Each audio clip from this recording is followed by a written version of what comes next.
नमस्कार, मैं दीपक शर्मा, मेरे यूट्यूब मंच पर आपका स्वागत है। दोस्तों, जितने गहरे संकट में आज प्रधानमंत्री मोदी फंसे हैं, शायद इतने संकट में वो पिछले 11 वर्षों में कभी नहीं थे। और आज सिर्फ मोदी को झटका नहीं लगा, बल्कि मोदी जी की जो गलतियां रही हैं, कमजोर फैसले रहे हैं, या यूं कहूं बैड डिसीजंस रहे हैं, उसने आज भारत के 35 लाख करोड़ के कारोबार को तबाही के कगार पे खड़ा कर दिया। आप कह सकते हैं कि बाजार में त्राही त्राही है। और दोस्तों, इस एपिसोड में जो सबसे चौंकाने वाली बात है वो ये है कि एक तरफ अमेरिका ने आज हमारी आईटी सेक्टर पर सबसे गहरी चोट की, इतिहास में ऐसा कभी नहीं हुआ है। हमारे इंजीनियर्स, हमारे कंप्यूटर टेकीज, लाखों लाख युवा, IITians, IIM, bankers, CS, doctors, architects, जो क्रीम है इस मुल्क की, उसके रास्ते अमेरिका जाने के लिए बंद कर दिए। इस तरह की वीजा पॉलिसी बनाई, यहां करोड़ों रुपए की चोट की। और दूसरी तरफ इस देश के प्रधान सेवक इस सबसे भयानक संकट को हल करने की जगह गुजरात में रोड शो कर रहे थे। भरी दोपहर में रोड शो हो रही थी गुजरात के भावनगर में। फूल बरसाए जा रहे थे, जयकारा लग रहा था, संगीत बज रहा था, जश्न मनाया जा रहा था। अब दोस्तों, प्रधान सेवक इस संकट के बीच में रोड शो कर रहे हैं, लोग उन पर फूल बरसा रहे हैं। उसके पीछे मकसद क्या है, जयकारे क्यों लग रहे हैं, फिर कभी बात होगी। लेकिन जो सबसे बड़ी खबर है वो ये है कि ट्रंप, जिन्होंने कुछ समय पहले भारत पर टैरिफ लगाकर एक बड़ी चोट की थी भारत की अर्थव्यवस्था पर, आंध्र प्रदेश, केरल से लेकर हरियाणा, जम्मू कश्मीर तक, आज ट्रंप 2 कदम आगे बढ़ गए। और इस बार उन्होंने 35 लाख करोड़ का जो आईटी सेक्टर है, यानी आप कह सकते हैं कि हिंदुस्तान में बैंकिंग और फाइनेंस के बाद जो सबसे बड़ा सेक्टर है, जिससे हमारे आपके घर चलते हैं, लाखों घर चलते हैं, इकोनॉमी चलती है, सबसे बड़ा सेक्टर बैंकिंग और फाइनेंस के बाद, उसी को तबाह करने की साजिश रची। उधर प्रधान सेवक पर फूल बरसाए जा रहे हैं, इधर साजिश रची जा रही। और आप कह सकते हैं कि वीजा पर ही गाज गिरा दी। जो लाखों लाख इंजीनियर्स या कंप्यूटर टेकीज या फिर doctors, architects, professionals, chartered accountants, ये जो लोग अमेरिका जाते थे, कारोबार करते थे, बड़ी बड़ी जो हिंदुस्तान की कंपनियां वहां ऑपरेट कर रही, उनके जो वर्कर्स थे, उनके वीजे को ही एक तरह से ब्लॉक करने का खेल किया। यानी जो वीजा अब तक $1,500 या $2,000 की फीस पर मिल जाता था, उस वीजा की फीस जिसे H-1B वीजा कहते हैं, उस वीजा की फीस $1,500-2,000 से बढ़ाकर $1,00,000 कर दी। यानी सीधे ट्रंप रास्ता रोकना चाहते हैं लाखों लाख इंजीनियर्स, डॉक्टर्स, प्रोफेशनल्स का, जो अमेरिका में कहीं ना कहीं नौकरी की तलाश में रहते हैं, एक भविष्य की तलाश में रहते हैं। अब दोस्तों, ट्रंप की जो साजिश है उस पर तो मैं बाद में आऊँगा, लेकिन पहले ये जान लेते हैं कि प्रधान सेवक से कहाँ चूक होगी, वो गलती कहाँ कर बैठे। और मुझे ऐसा लगता है कि प्रधान सेवक को ऐसा लगता था कि टैरिफ लगने के बाद, लाखों करोड़ की चपत खाने के बाद वो रिश्तों को सुधार लेंगे। और इसीलिए प्रधानमंत्री मोदी के जो 2 दूत स्पेशल मैसेंजर्स, एक विदेश मंत्री जयशंकर और दूसरे उनके वाणिज्य मंत्री, आप कह सकते हैं व्यापार मंत्री पीयूष गोयल, दोनों आंखों के तारे हैं मोदी के। मोदी जी को लगता था कि पीयूष गोयल और जयशंकर बीते कुछ महीनों में ट्रंप से रिश्ते सुधार लेंगे और सब कुछ ठीक हो जाएगा। और इसीलिए प्रधान सेवक कुछ दिनों से ट्रंप साहब की खिदमत में, खातिर में कसीदे पढ़ रहे थे। आप अगर उनके ट्वीट्स देखें, हाल फिलहाल के ट्वीट्स देखें, तो ऐसा लगेगा कि मोदी जी को लग रहा था सब कुछ ठीक हो चुका है, ऑल इज वेल, अब कुछ नहीं होने वाला है, फिर से गले मिलने जा रहे हैं ट्रंप से। आप उनकी ट्वीट देखिए। अब मैं 17 सितंबर की बात नहीं कर रहा हूँ, मोदी जी के जन्मदिन की बात नहीं कर रहा हूँ, जन्मदिन में तो सभी मुबारकबाद देते हैं। मैं 10 सितंबर की बात कर रहा हूँ, इसी महीने की बात कर रहा हूँ। और मोदी जी उस दिन ट्रंप की तारीफ में कसीदे पढ़ते ही जाते हैं। वो ट्वीट में लिखते हैं, Narendra Modi ji, India and the US are close friends and natural partners. I am confident that our trade negotiations will pave way. मुझे भरोसा है कि हमारा व्यापार फिर से पहले ही जैसा होगा, ये वो कह रहे हैं। और आगे लिखते हैं वो, I am also looking forward to speaking with President Trump we will work together to secure a brighter more prosperous future for both our people. कि ट्रम्प साहब से मुझे बहुत उम्मीदें हैं और जल्दी हम बातचीत करेंगे और अपने व्यापार को आगे बढ़ाएंगे। पूरी तरह से मोदी जी मुतमईन हैं कि जो कुछ होने जा रहा है अच्छा ही होने जा रहा है। तो दोस्तों, एक तरफ मोदी जी को लग रहा था कि पीयूष गोयल और एस जयशंकर जो विदेश मंत्री और उनके वाणिज्य मंत्री हैं, वो कहीं ना कहीं सब कुछ उन्होंने ठीक कर दिया। बार बार अमेरिका जा रहे हैं, बातचीत हो रही है, सब कुछ ठीक हो रहा है। लेकिन खेल कुछ और हो रहा था वॉशिंगटन में। और आज उस खेल की हमने असली तस्वीर देखी कि किस तरह से वीज़े पर ही गाज गिराती। यानी जो वीज़ा 2,000-1,500 डॉलर जिस पे खर्च करना पड़ता था एम्प्लॉयर को, अब उसको 85 लाख रुपए फीस देनी पड़ेगी, और वो भी सालाना। यानी ये ट्रंप की फीस नहीं है, एक तरह से बैन है, शैडो बैन है वीज़ा पर। अब अगर आप देखें कि निशाना सिर्फ वीज़ा पर ही नहीं है, जो हमारी टेक कंपनीज हैं, जो हमारा आप कह सकते हैं मुकुट है, बैंकिंग और फाइनेंस के बाद जो सबसे ज़्यादा इस देश को टैक्स देती हैं, जो सबसे ज़्यादा इस देश की अर्थव्यवस्था को मजबूत करती हैं, उन कंपनियों को तबाह करने का खेल मिस्टर ट्रंप ने आज किया। मिसाल के तौर पर अगर आप देखें, टीसीएस, टाटा की कंपनी है, टीसीएस का जो मार्केट कैप है 15-16 लाख करोड़ का है। और आप कह सकते हैं कि जो मुख्य व्यापार है, जो मेन बिजनेस है, वो अमेरिका से आता है। सबसे ज़्यादा चोट टीसीएस को लगी, और टीसीएस को आने वाले दिनों में भारी चुनौती का सामना करना पड़ेगा। दूसरी कंपनी इन्फोसिस, 6 लाख करोड़ का मार्केट कैप है, 6 लाख करोड़ का बाजार है, चोट इस पर भी हुई। एचसीएल, शिवनाडर की कंपनी है, 4 लाख करोड़ की कंपनी है, चोट इस पर भी है। विप्रो 2.5 लाख करोड़ की है, टेक महिंद्रा 1.5 लाख करोड़ की है, माइंड ट्री 1.5 लाख करोड़ की, और भी बहुत सी कंपनियां। यानी आप कह सकते हैं कि हिंदुस्तान का जो क्रीम सेक्टर है, उसी पर निशाना साध दिया मिस्टर ट्रंप पर, और मोदी जी रोड शो करते रहे। अब दोस्तों, ट्रंप के इस फैसले से कितना नुकसान हिंदुस्तान को होगा, हमारी अर्थव्यवस्था पर पड़ेगा, कितना आप कह सकते हैं लॉसेस होगा, और उसका जो इम्पैक्ट है आने वाले बरसों में कितना होगा हमारे आईआईटीएंस पर, हमारे आईआईएम के जो मेधावी छात्र हैं, या हमारी जो क्रीम है बेस्ट इलीट वर्कर्स की, उस फौज पर, उस पर कितना असर होगा, ये तो हम आगे ही देखेंगे। लेकिन एक चीज़ जो मुझे लगती है, जिसका मुझे संदेह है, संशय है, कि कहीं ना कहीं ट्रंप जो कुछ कर रहे हैं जानबूझ के कर रहे हैं, और ऐसा लगता है कि मोदी और ट्रंप की केमिस्ट्री बिगड़ती चली जा रही है। ये जो आपसी संबंध हैं बिगड़ते चले जा रहे हैं, और कभी कभी ऐसा लगता है कि शायद ये संबंध सुधर ना पाए, क्योंकि आज का जो ट्रंप का जो ऐलान है, फरमान है, ये अनएक्सपेक्टेड था। और इससे भी बड़ा सवाल ये है कि क्या मोदी कोई डील करने में सफल होते हैं ट्रंप के साथ, रिश्ते सुधार पाते हैं आने वाले दिनों में। और अगर ये रिश्ते बिगड़ते चले गए तो फिर देश किस दिशा की तरफ बढ़ेगा, क्योंकि मैंने कहा ना, 35 लाख करोड़ का साइज़ है हमारे आईटी सेक्टर का। बैंकिंग फाइनेंस के बाद सबसे बड़ा सेक्टर है इस देश का, इस देश की इकनॉमी को चलाता है, इस देश का इंजन है, ड्राइवर है, उसी पर चोट कर दी। आगे क्या होने जा रहा है, क्या मोदी वाकई संकट में घिरते चले जा रहे हैं? दो खास मेहमान हैं हमारे साथ, और दोनों ही हिंदुस्तान और यूएस के जो रिश्ते हैं, मोदी की फॉरेन पॉलिसी है, मोदी की खुद की राजनीति है, गुजरात की राजनीति है, सबको भीतर से जानते हैं। श्रवण कुमार गर्ग जाने माने संपादक होंगे, और साथ में ओंकारेश्वर पांडे होंगे। दोनों को सुनिए, गहराई में उतरने की कोशिश करते हैं इस सबसे बड़े संकट में। गर्ग साहब, कहाँ तो बात हो रही थी अब की बार ट्रंप सरकार झूला झूला जा रहा है, चाय पी जा रही है, पीठ थपथपाई जा रही है, फोटो खिंचाई जा रही है, ठाका लगा के हंसी हो रही है, सब कुछ हो रहा था। और मैं देख रहा हूं कि ये तो आज मुझे ऐसा लगा जैसे रिश्तों की ताबूत पर आखिरी कील है, इसके बाद तो कुछ बचा ही नहीं। अगर आप वीजा ही एक तरह से ब्लॉक कर देते हैं तो उसके बाद तो कुछ बचता ही नहीं है इस व्यापार में।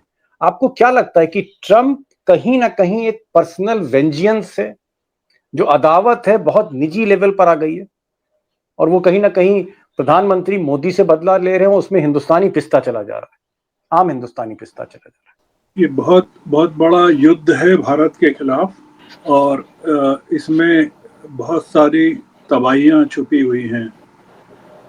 हमारा जो मिडिल क्लास है, जो मोदी जी का वोटर है, भारत की समृद्धि के जो कारण हैं, वो सब चपेट में आने वाले हैं। और आपने जो कहा आपकी बात ट्रम्प सरकार, वो तो 2019 की बात है। 2023 के दिसंबर में वॉशिंगटन में एक रैली को संबोधित करते हुए मोदी जी ने दो चीजें कही थी। उन्होंने कहा कि यूएस वीजा के लिए अहमदाबाद और बेंगलुरु में दो नए कॉन्सुलेट खुल रहे हैं, पहली जी चीज। और H1B वीजा के रिन्यूअल के लिए आप लोगों को अब बाहर नहीं जाना पड़ेगा, अमेरिका में ही उसकी व्यवस्था हो रही है। आप सोचिए कि वहाँ मोदी मोदी के नारे लगे थे उसमें, अगर आप उसके विजुअल्स देखें, सब जी कुछ समाप्त हो गया, जिसको कहना चाहिए। लाखों रुपए का लोन लेकर बच्चे जो अमेरिका गए हैं, वो उनको लौट के आना पड़ेगा। और कई परिवारों के सपने ध्वस्त हो गए हैं, कई माँ बाप के सपने ध्वस्त हो गए हैं। लाखों बच्चे हैं वहाँ अमेरिका में, 3-4 लाख बच्चे हैं। $1 लाख कौन देगा, आप बताइए। $1 लाख का मतलब है 88 लाख रुपए और वो भी हर साल। हर साल, एनुअल है। और कंपनियां भी नहीं दे सकती, मतलब कंपनियों को अगर यहाँ से भेजना है बच्चों को वहाँ अपनी कंपनियों में, जी तो वो भी नहीं भेज सकती। ये वहाँ तनख्वाह, जो औसत तनख्वाह है, वो 66 लाख 70 लाख के करीब है। और अगर 1 लाख से ऊपर भी है, 1.25 लाख 1.5 लाख भी है, तो टैक्स वगैरह देने के बाद 70 लाख 80 लाख रुपए बचते हैं। बच्चे क्या करेंगे, सब वापस आना पड़ेगा। जो जॉब कर जी रहे हैं उनको भी आना पड़ेगा, जो बच्चे वहाँ पढ़ रहे हैं और सोच रहे थे कि OPT प्रोग्राम में वो पार्टिसिपेट करके उसको H1B में कन्वर्ट कर लेंगे। बहुत इसका फर्क पड़ने वाला है हमारी पूरी IT इंडस्ट्री पर, जो सर्विस सेक्टर है हमारा, उस पर बहुत बड़ा, एक्सपोर्ट्स पर फर्क पड़ने वाला है।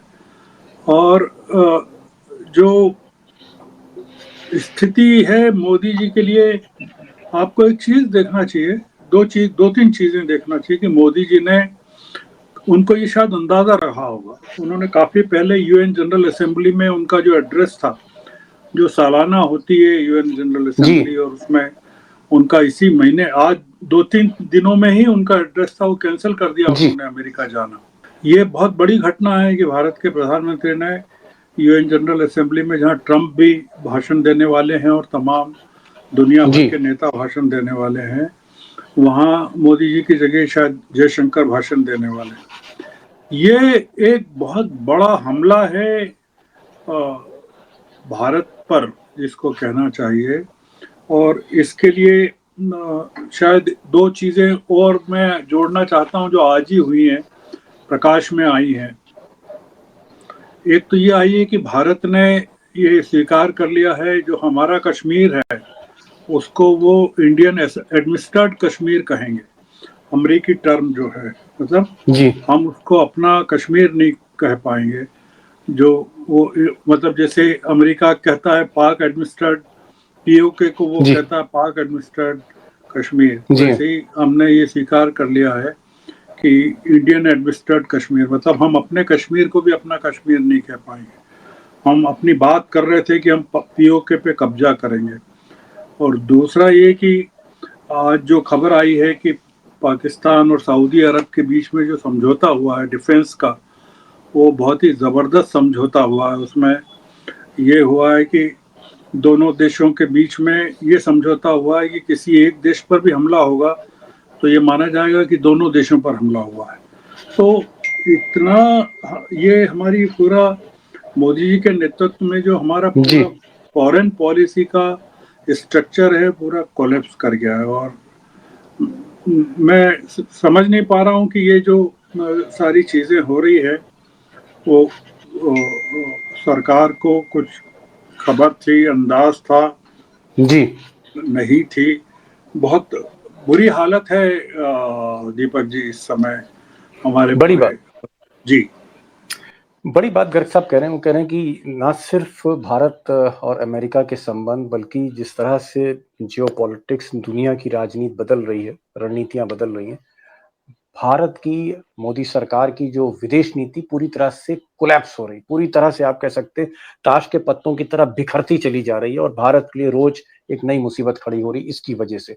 मैं जरा पांडे जी के पास आ रहा हूँ। पांडे जी, ठीक है, भारत और पाकिस्तान के संबंध खराब, भारत चीन से टेंशन, अब अमेरिका के साथ संबंध खराब हो रहे हैं, लेकिन मैं आपसे पूछना चाह रहा हूं कि क्या इसकी जड़ में, ये जो कुछ हम देख रहे हैं, इसकी जड़ में ट्रंप और मोदी के अपने संबंध वो बिगड़े हुए हैं जिसकी वजह से जहर कुछ ज्यादा ही उगला जा रहा है? क्या जड़ में मोदी और ट्रंप के अपने संबंध जो बिगड़े हुए हैं, जड़ वो है? 2017 तक सब कुछ ठीक था दीपक जी। स्ट्रेटेजिक रिलेशंस हमारे बहुत बेहतर हो रहे थे और हमें एक अच्छे दर्जे के साथ दिया जा रहा था। उसके बाद नमस्ते ट्रम्प और उसके बाद हाउडी मोदी, उसके बाद से सारी चीजें होनी शुरू हुई हैं गड़बड़।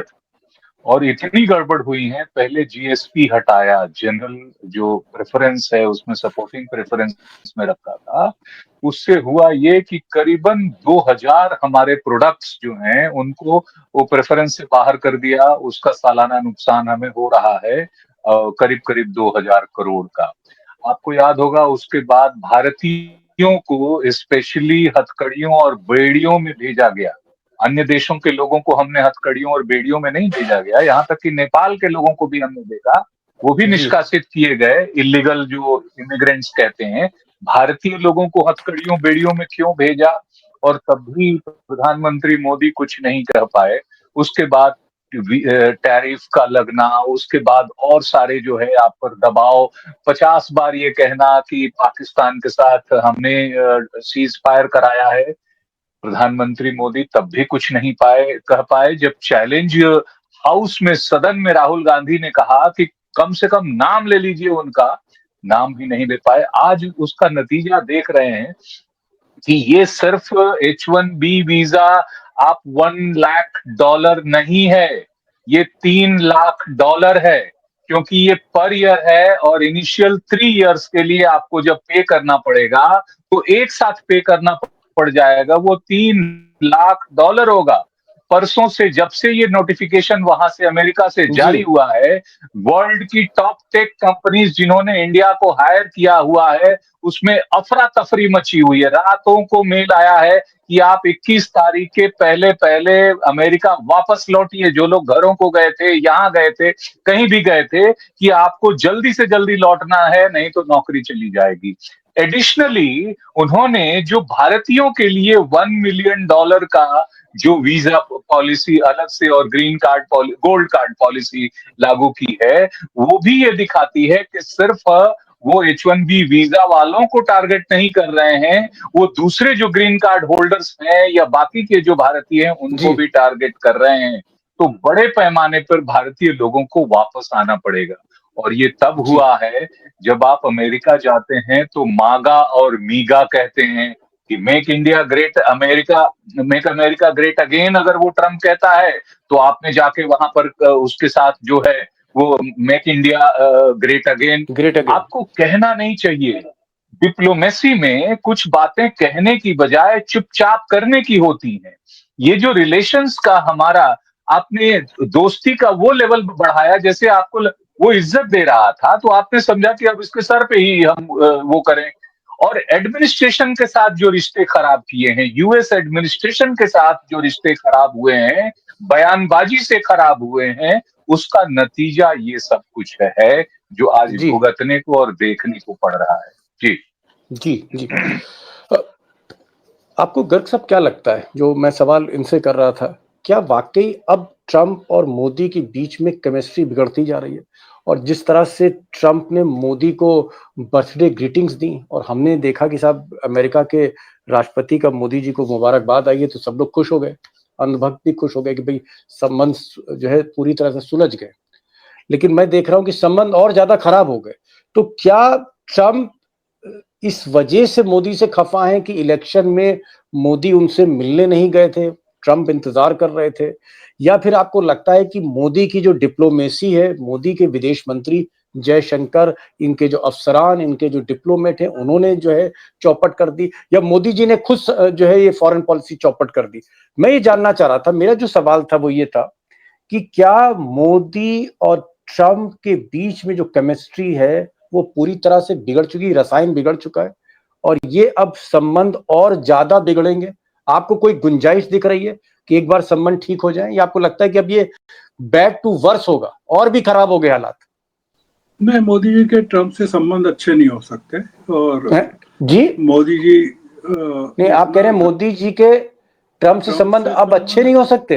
अब अच्छे नहीं हो सकते, इतने ज्यादा खराब हो गए हैं। हम ऑलरेडी इतना सरेंडर भी कर चुके हैं, जैसा मैंने आपको कश्मीर के बारे में बताया जी, कॉटन का एक्सपोर्ट हमने चालू कर दिया है, बहुत सारे कंसेशंस दे दिए हैं ऑलरेडी ट्रेड में। पीयूष गोयल अभी अमेरिका में हैं, पहुंचे हैं अमेरिका ट्रेड टॉक्स के लिए। वहाँ की जो ट्रेड टीम आई थी भारत में वो वापस लौट गई है और कोई समझौता नहीं हुआ है। वो कह रहे हैं कि अब 8-10 वीक में हो जाएगा। उनके जो चीफ इकोनॉमिक एडवाइजर हैं पीएम के, वो कह रहे हैं कि नवंबर तक हो जाएगा। बहुत तबाही जो मोदी जी को, ये जो है पूरी इकोनॉमी कोलैप्स करने वाली है, मोदी जी संभाल नहीं पाएंगे ये पूरे के पूरे। उनको मुझे लगता है कि ये पार्टी या एनडीए कैसे बर्दाश्त करेगा ये पूरी की पूरी चीजें, कि मोदी जी के नेतृत्व में सब कुछ देख रहे हैं ये लोग कि खत्म हो गया एकदम रिलेशंस यूरोप के साथ और पाकिस्तान के साथ, अमेरिका के साथ, सब देशों के साथ खत्म हो गए। ये अमेरिका का बहुत बड़ा सेटबैक है। मैं इसके बहुत सारे कारण हैं उसमें। अब ट्रंप को जैसा जानते हैं, एक बहुत बड़ी बात जो समझ में आती है, जो खराबी की शुरुआत कहाँ से हुई, कि अमेरिका के जब चुनाव होने वाले थे राष्ट्रपति पद के, तब चुनावों के ठीक पहले, मतलब शायद 100 दिन पहले, कुछ दिन प्रधानमंत्री गए थे वहाँ अमेरिका, और राहुल गांधी भी गए थे, अगर आप गौर करें। जी हाँ। तो ट्रंप ने एक ट्वीट किया था, वो ट्वीट ये था कि my friend Modi is coming to, my dear friend Modi is coming to meet me. ये उन्होंने प्रोमिनेंटली, और एक इंटरव्यू में भी कहा था कि मोदी आ गए, हमसे मुलाकात होगी। एक इंटरव्यू मुझे याद आ रहा है, उसमें बोला था। मोदी जी ने वहां जाकर उनसे कोई संपर्क नहीं किया, उनसे कोई बात नहीं की। अब आप सोचिए कि चुनाव लड़ रहे हैं ट्रंप, 2019 में आपने हाउडी मोदी किया था, और इस समय 2024 में वो चुनाव लड़ रहे हैं, आप जाते हैं और वहाँ उनसे हेलो भी नहीं करते हैं। बहुत ही दुश्मनी निकालने वाले लीडर हैं ट्रंप जो हैं।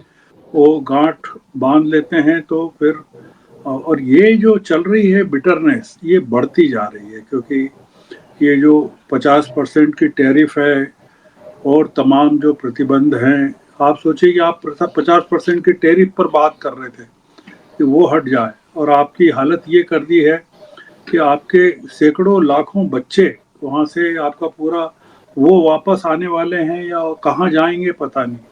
ये अगर किसी पर दोष मढ़ा जाएगा, वो किस पर मढ़ा जाएगा?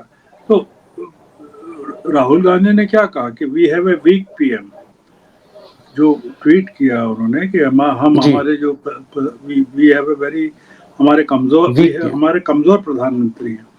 ये पूरा बूमरैंग करने वाला है। ये इलेक्शन की बात नहीं है, इलेक्शन तो ठीक है, निपट जाएगा, आप वोट चोरी करके जीत जाए नहीं जीत जाए, पर ये इसका जो लॉन्ग टर्म इम्पैक्ट होने वाला है हमारी पूरी इकोनॉमी पर, रोजगार पर, जो रिपेट्रिएशन पे है, जो मनी, पैसा बाहर से बच्चों की जो आता है, बच्चों की कमाई का आता है वहां से, वो हमारे फॉरेन एक्सचेंज रिजर्व्स को कैसे इम्पैक्ट करेगा, हमारी आईटी इंडस्ट्री को कैसे इम्पैक्ट करेगा।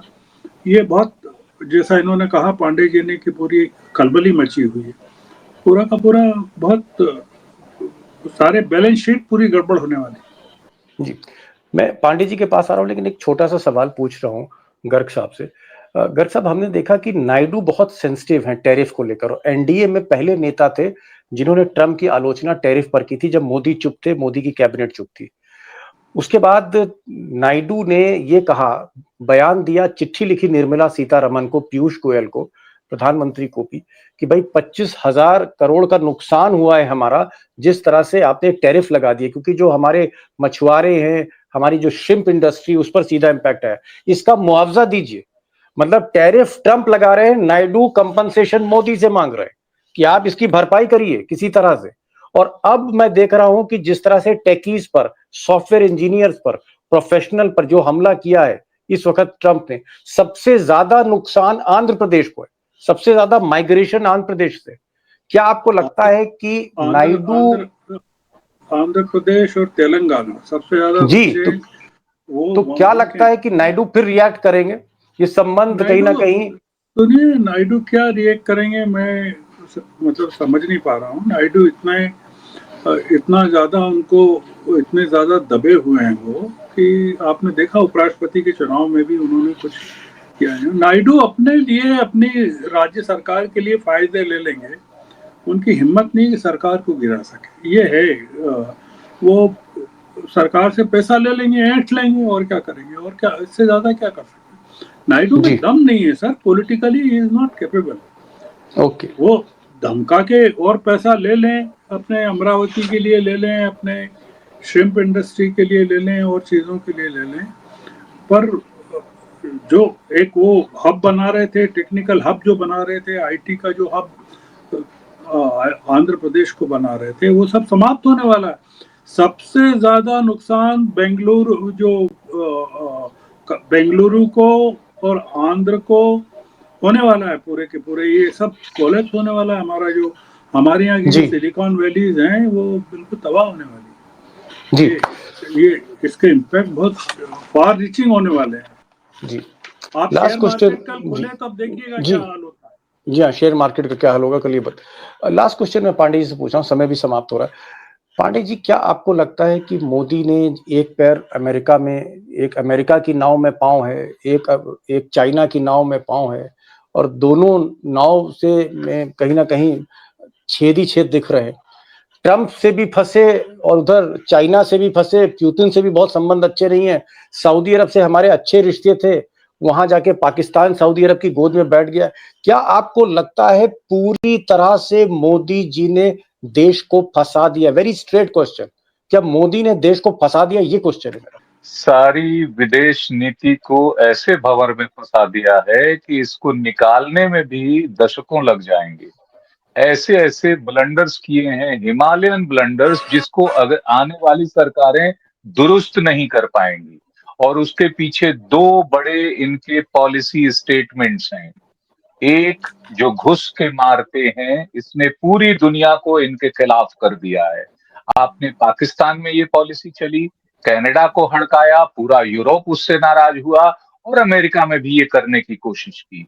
आपने अमेरिकन एडमिनिस्ट्रेशन को गालियां दी, कहा कि तुमने बांग्लादेश में सरकार गिराई, कहा कि तुम यहां भी गिराने की कोशिश कर रहे हो। अगर वो यहां सरकार गिराने की कोशिश में है तो कहे की दोस्ती, फिर तो ट्रंप और मोदी की दोस्ती हो नहीं सकती। ये बीजेपी के कुछ सर्टेन लेवल के लोगों ने ये जो आइडिया दिया, जिसको उनके सर्टेन प्रवक्ताओं ने भी रिपीट किया, और गोदी मीडिया ने तो चिल्ला चिल्ला के कहा, इसमें है, इस जड़ में है भारत और अमेरिका के बीच जो आज हालात बने हैं। और झुकने का आलम यह है कि पहले आपने ईरान से तेल लेना बंद किया, और आप चुपके से रशिया से लेते रहे, फिर रशिया को उसने कह दिया कि बंद करो। अब आप रशिया से बंद करेंगे तो तेल कहां से लेंगे, फिर वो महंगा होगा। जबकि सस्ता तेल ले रहे थे तो तेल का फायदा अंबानी को हो रहा था, बड़े घरानों को हो रहा था, ये भी पता चला। आम आदमी को उसका फायदा नहीं हुआ। लेकिन आपके इस तरह की पॉलिसी से देश तबाह हो गया। आपने एक लाइन कहा कि सिंधु में पानी रोक देंगे, तो पानी तो नहीं रुका। आपने हाल की बाढ़ में देख लिया कि थोड़ा सा पानी आता है तो पूरा पंजाब डूब जाता है। अगर आपने उस पानी को रोकने की कोशिश की तो कल दिल्ली डूब जाएगा। लेकिन उसका नतीजा ये हुआ कि चाइना बॉर्डर पे अरुणाचल प्रदेश से मात्र 30 किलोमीटर की दूरी पे चाइना, जो वर्ल्ड का सबसे बड़ा डैम बना रहा है, आप नैतिक रूप से उसको रोक नहीं पाए, जिसको मनमोहन सिंह ने रोक रखा था। और चाइना को यह कहना पड़ा था कि टेक्निकली इट्स नॉट फिजिबल। ये हिमालयन ब्लंडर है, अब इसको वापस नहीं किया जा सकता। इसी 19 जुलाई को ऑपरेशन सिंदूर के बाद उसने उसका काम चालू कर दिया औपचारिक तौर से। ऐसी गलतियों को आगे भी नहीं किया जा सकता, इसलिए कह रहा हूं कि ध्वस्त नहीं हुई, ऐसी स्थिति में फंसा दिया है भारतीय विदेश नीति को कि उससे निकालने में आपको दशकों लग जाएंगे। जी जी, लास्ट क्वेश्चन 30 सेकंड्स का एक रिएक्शन में चलते चलते श्रवण गर्ग साहब से लेना चाह रहा था। गर्ग साहब, अगर ये एक बहुत बड़ा झटका, 440 वोट का झटका अगर ट्रंप ने दिया है, तो क्या आपको लगता है कि मोदी एक भारी मुसीबत में आपको फंसते हुए दिख रहे हैं? मेरा ये मानना है दीपक जी कि मोदी जी को तुरंत एक ऑल पार्टी मीटिंग बुलाना चाहिए। ये बहुत बड़ी घटना है और ये जिस तरह से राहुल गांधी को अपमानित करते रहते हैं, ये टाइम है एक नेशनल कंसेंसस कायम करने का देश में। जिस तरह से ट्रंप कर रहे हैं भारत के साथ, इसको कोई भी सपोर्ट नहीं करेगा, कोई भी पॉलिटिकल पार्टी सपोर्ट नहीं करेगी कि वो, हम कोई भी नहीं कहेगा कि वो ट्रंप ठीक कर रहे हैं। सवाल ये है कि मोदी जी अकेले उससे कैसे डील कर पाएंगे। मोदी जी क्या विपक्ष की मदद लेना चाहते हैं कि नहीं, विपक्ष पे बात करना चाहते हैं कि नहीं। अगर वो बात नहीं करेंगे, मदद नहीं लेंगे, एक राष्ट्र को अपने पीछे खड़ा नहीं करेंगे, ये सरकार भी डूबेगी और ये देश के लिए भी बहुत बड़ा हानिकारक होगा। मोदी जी अपने साथ पूरी की पूरी सरकार को भी लेकर डूबेंगे और देश के लिए भी बहुत बड़ा एक बहुत दिक्कत पैदा करके जाएगी ये एक बहुत मुश्किल दोराहे पर मोदी सरकार है और कहीं ना कहीं देश को भी एक मुश्किल दोराहे पे खड़ा कर दिया। ऑल पार्टी मीटिंग की बात कर रहे हैं कि ये मुद्दा राष्ट्र का मुद्दा है, एक बहुत बड़ा झटका है जो हमने फिलहाल दशकों में ऐसा नहीं देखा फॉरेन पॉलिसी में। और मोदी जी को अगर ऑल पार्टी मीटिंग बुलानी चाहिए, सबसे सलाह लेनी चाहिए, फिर आगे बढ़ना चाहिए, क्योंकि जिस दिशा की तरफ मोदी सरकार की विदेश नीति बढ़ रही है, गर्ग साहब का कहना, और पांडे जी भी यही मानते हैं कि सिवाय डूबने के और कुछ दिख नहीं रहा, और सिर्फ मोदी ही नहीं डूबेंगे, साथ में सिस्टम को भी ले डूबेंगे। एक आप कह सकते हैं एक बहुत मुश्किल वक्त है। गर्ग साहब आप आए, बहुत बहुत शुक्रिया। पांडे जी, आज आपने समय निकाला शॉर्ट नोटिस पर, आपका भी मैं बहुत बहुत शुक्रिया अदा करता हूँ। Thank you so much for joining this programme.